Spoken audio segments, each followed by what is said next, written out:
La foi est un aspect de la conscience. Les gens disent « je n'ai pas la foi ».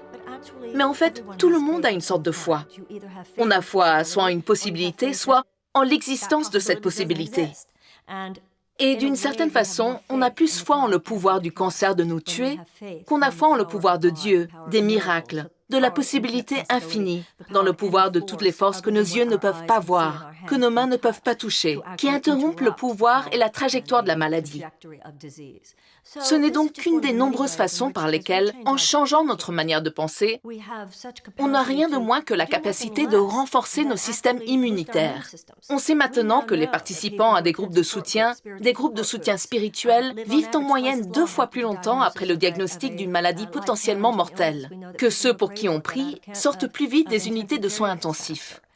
Quand on examine les statistiques, les études sur la prière et la méditation, si c'était en gélules, on investirait sans doute des millions, des milliards de dollars pour en faire quelque chose d'utilisable d'une manière utilitariste, dont les gens pourraient tirer profit.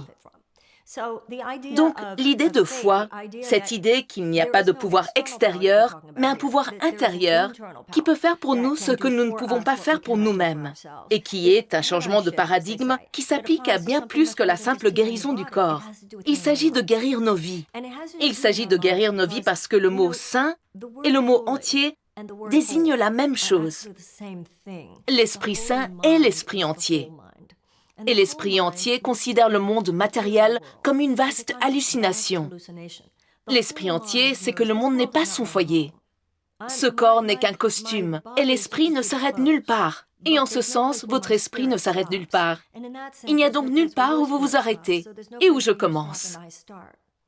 Alors, si je ne regarde que vers moi-même pour me trouver, je me considère comme un être distinct, et je vous considère comme un être distinct. Dans la mesure où je suis un être distinct, c'est mon être mortel, ma personnalité, et à ce niveau, je fais des erreurs. Et si en vous, je ne vois qu'un corps, alors c'est votre être mortel, et à ce niveau de votre personnalité, vous faites sans doute aussi des erreurs. Je fais un choix en pardonnant, c'est un choix mental. Est-ce que je veux simplement vous percevoir, vous connaître et m'associer à vous uniquement au niveau de ma personnalité? Ou est-ce que je choisis d'étendre ma perception au-delà de ce que l'œil physique perçoit, à ce que mon cœur reconnaît comme vrai? C'est ça le pardon. C'est une volonté de voir au-delà du voile. Comment est-ce que ça s'applique à la guérison physique et en quoi c'est préventif? Quand je fais ça, je suis mon être entier. Et dans la totalité de mon être, qui est un espace d'amour, les miracles se produisent naturellement. Vous savez, ça n'a rien d'étrange. Un ovule et un spermatozoïde entrent en contact. Et des cellules commencent à apparaître, à se diviser.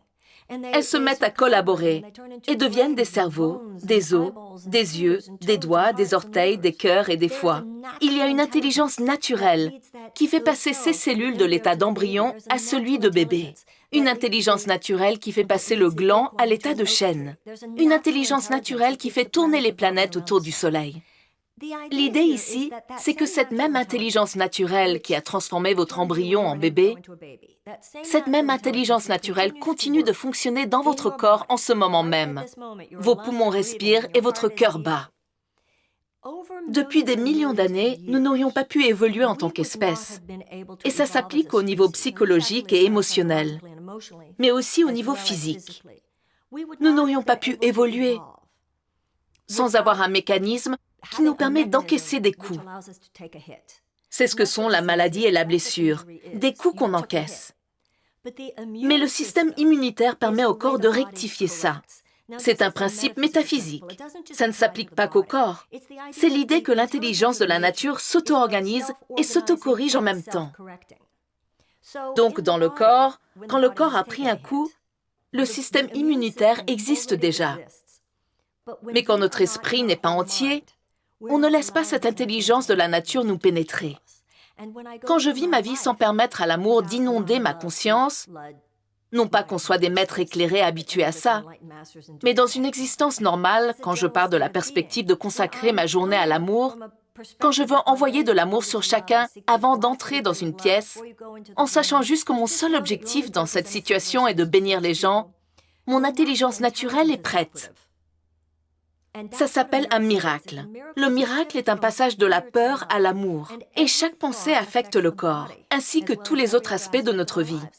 Donc, quand je vous agresse au niveau de la conscience, parce qu'il n'y a pas de séparation entre nous, si je vous agresse, je m'agresse en fait moi-même. Si je retiens ma compassion pour vous, je retiens ma compassion pour moi-même. Et ça affecte mon corps. Chacun de nos pensées affecte le corps ainsi que l'esprit. Alors, on cherche à pardonner. On cherche à avoir plus de compassion en agissant par intérêt personnel.